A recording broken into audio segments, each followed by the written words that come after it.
Salam sejahtera kepada rakan sekelas dan tuan saya. Kami akan bercakap tentang masyarakat dan teknologi. Berikut adalah rakan kumpulan saya.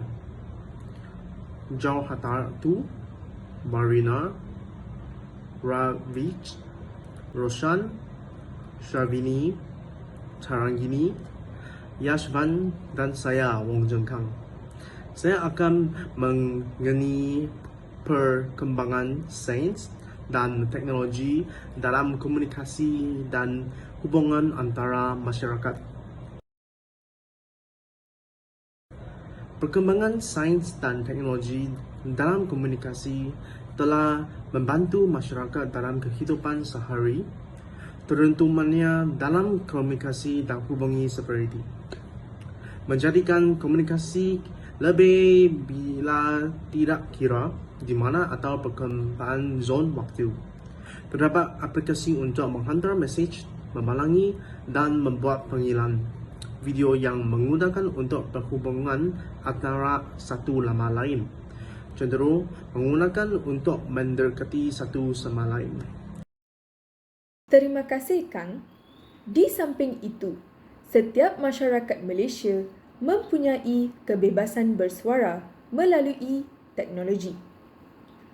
Ini kerana kebebasan bersuara merupakan salah satu hak asasi rakyat Malaysia. Dengan kebebasan ini, mereka dapat memberi pandangan mereka tentang pelbagai perkara. Contohnya, masyarakat Malaysia dapat menyuarakan kebimbangan dan pertimbangan terhadap isu-isu sensitif, terutamanya isu etnik dalam konteks ini. Kesannya, masyarakat akan menyuarakan perasaan tidak puas hati terhadap kaum tertentu dengan menggunakan platform teknologi.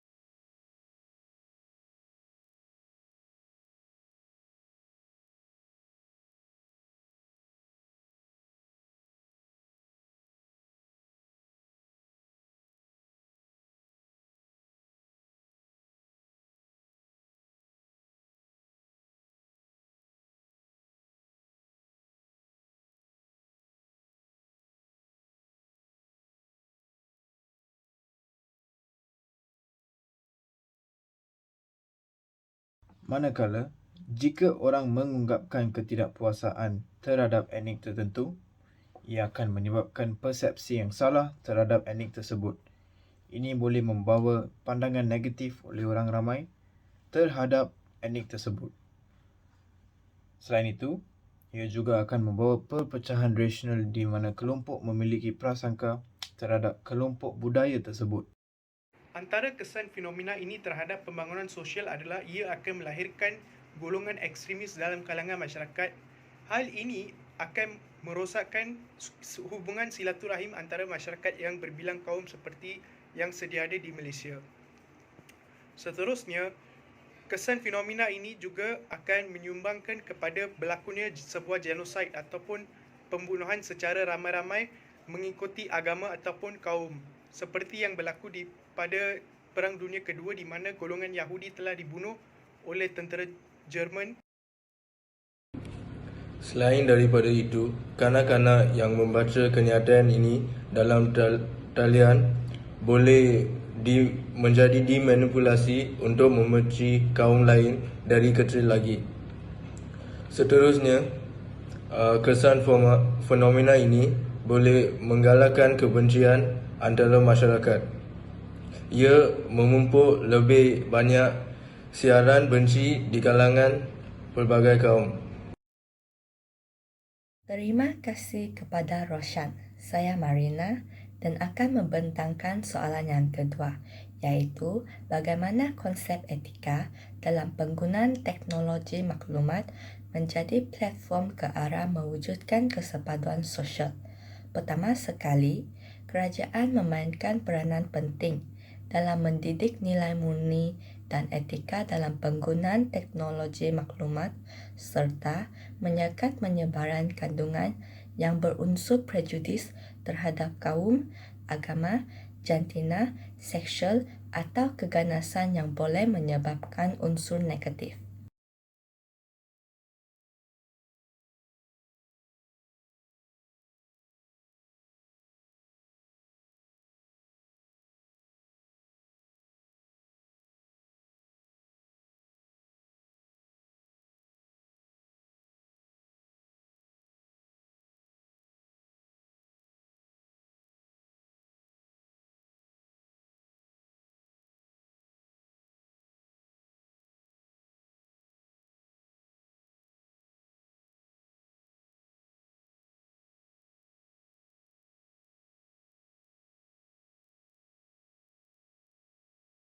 Seterusnya, masyarakat perlu menggunakan teknologi maklumat ke arah kebaikan dan tidak menyebarkan maklumat yang negatif atau palsu.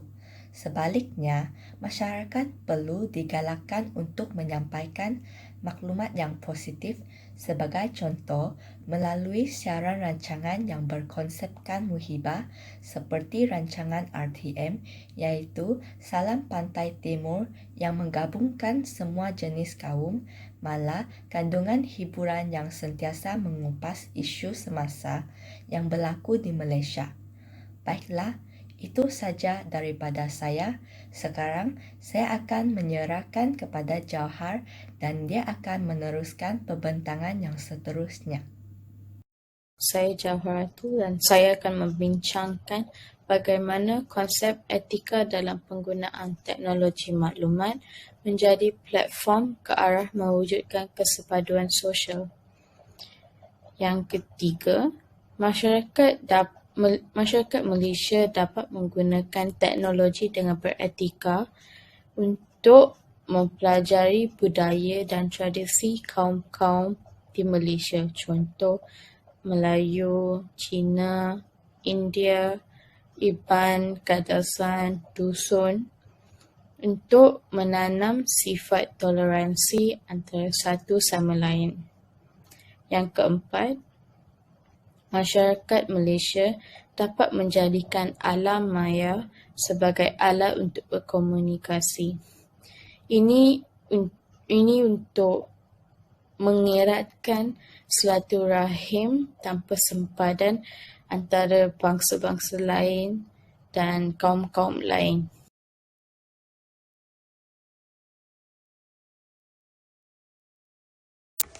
Konklusinya, peningkatan perkembangan sains dan teknologi dalam perhubungan komunikasi mewujudkan kesepaduan sosial. Tetapi, perlakuan oleh segelintir masyarakat memberikan impak negatif kepada setiap individu yang menggunakannya. Masyarakat menyuarakan perasaan tidak puas hati dengan menggunakan peningkatan perkembangan sains dan teknologi dalam perhubungan komunikasi ini. Hal ini menjadi salah satu perlakuan yang mengurangkan kesepaduan sosial antara satu sama lain. Oleh itu, kita sebagai masyarakat yang bertanggungjawab, kita perlulah mengamalkan konsep etika dalam penggunaan teknologi supaya dapat meningkatkan kesepaduan sosial.